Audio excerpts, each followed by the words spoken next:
Halo, kembali lagi bersama saya Aldo Valentino Benjamin Putruhu. Kali ini kita kembali ke chapter 2. Kita akan membahas topik yang lagi hangat, yaitu transformasi digital untuk bank. Nah, karena saya adalah pegawai Bank Mandiri, sehingga saya akan membahas salah satu proyek Bank Mandiri, yaitu Point of Service Bank Mandiri. Nah, sebelum kita membahas lebih lanjut, kita bahas dulu nih, kira-kira apa sih itu Point of Service Bank Mandiri? Jadi, Point of Service Bank Mandiri adalah keseluruhan titik layanan yang memungkinkan interaksi antara bank dan juga nasabah. Jadi secara terpadu, baik itu melalui kanal fisik maupun digital yang terintegrasi antara kantor cabang, ATM, mesin, maupun agen-agen Bank Mandiri yang ada. Nah, tujuan daripada proyek ini ialah bagaimana bisa menimbulkan experience yang baik dan bisa membuat nasabah Bank Mandiri menjadi lebih enak, lebih gampang, dan lebih mudah untuk bertransaksi melalui Bank Mandiri. Nah, berikutnya kita akan membahas tentang bagaimana sih Bank Mandiri membuat inovasi daripada Point of Service Bank Mandiri. Jadi ada 3 poin yang akan kita bahas. Yang pertama ialah transformasi layanan ke omnichannel. Yang kedua adalah pengembangan smart branch, dan yang ketiga ialah fokus pada customer experience. Nah, Bank Mandiri sendiri menciptakan model inovasi Point of Service dengan mengubah layanan perbankan dari yang berpusat daripada kantor konvensional menjadi layanan yang terintegrasi, fleksibel, dan juga berbasis terhadap kebutuhan nasabah. Inovasi ini dilakukan melalui pengembangan omnichannel yang menghubungkan titik layanan fisik, digital, dan juga self-service dalam satu ekosistem tertentu. Ya, jadi kalau dulu kita kalau apa-apa harus ke kantor ataukah harus ke agen-agen terdekat. Nah, kalau sekarang semua transaksi semuanya bisa lewat digitalisasi, dan juga mau ganti kartu bisa langsung ke mesin self service-nya mereka. Nah, dengan pendekatan yang dilakukan oleh Bank Mandiri, itu dapat menghadirkan layanan yang lebih cepat, mudah diakses, dan juga relevan dengan kebutuhan nasabah Bank Mandiri yang modern, sekaligus memperkuat daya saing di tengah perindustrian perbankan terkhusus di era digitalisasi. Kemudian yang selanjutnya ialah bagaimana peran kepemimpinan yang strategis dalam kehadiran Point of Service Bank Mandiri. Nah, ada beberapa poin yang akan kita bahas. Yang pertama ialah menetapkan visi dan tujuan daripada Point of Service. Jadi kepemimpinan yang strategis itu berperan merumuskan visi daripada Point of Service ini, kemudian dia harus selaras dengan strategi daripada Bank Mandiri yang tujuannya ialah meningkatkan pengalaman nasabah dan juga efisiensi operasional serta perluasan akses layanan Bank Mandiri. Kemudian yang kedua ialah menyelaraskan strategi, proyek, dan organisasi. Jadi pemimpin strategis itu memastikan bahwa Point of Service ini terintegrasi dengan roadmap-nya digital yang ada di Bank Mandiri, struktur organisasi, dan kebijakan perusahaan, sehingga tidak berjalan terpisah dan arah strategis itu dalam jangka waktu yang panjang. Kemudian yang ketiga ialah pengambilan keputusan dan alokasi sumber daya. Jadi kepemimpinan strategis ini bisa menentukan prioritas akan daripada Point of Service ini, mulai dari anggarannya, mulai dari sumber daya manusianya yang tepat, kemudian terhadap keberlanjutan atas Point of Service ini sendiri. Kemudian yang keempat ialah mengendalikan resiko, kepatuhan, dan juga keamanan.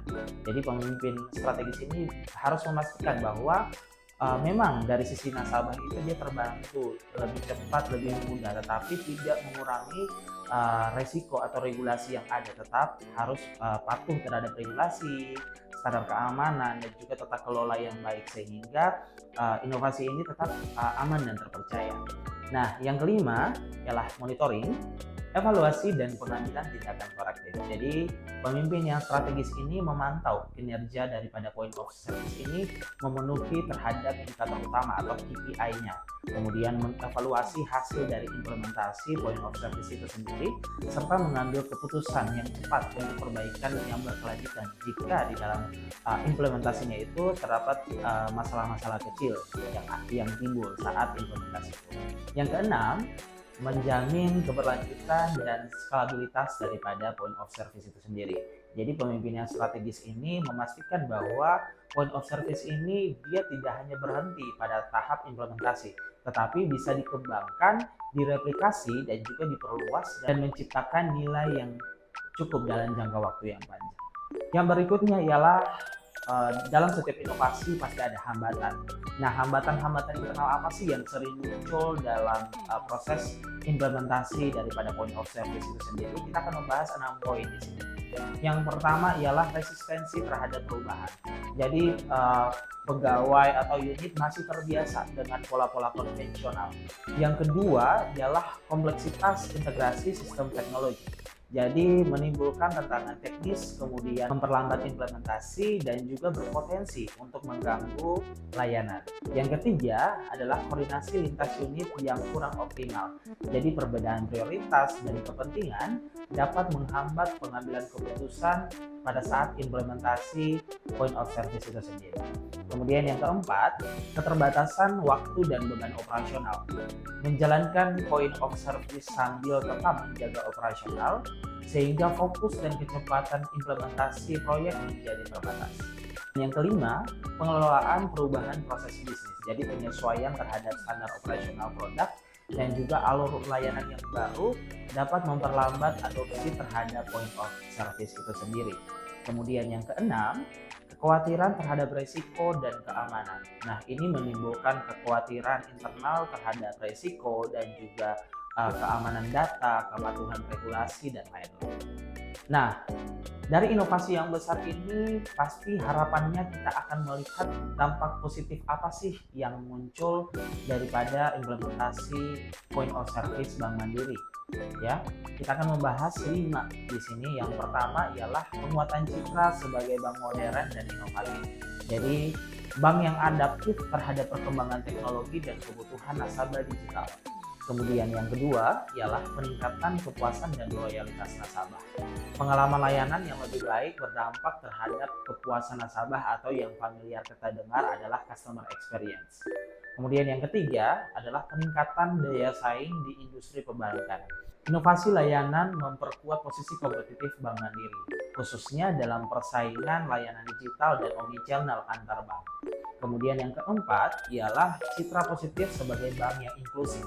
Jadi perluasan point of service melalui agen dan kanal digital ini meningkatkan reputasi Bank Mandiri sebagai institusi yang mendukung inklusi keuangan nasional. Dan yang kelima ialah reputasi positif di mata regulator dan investor.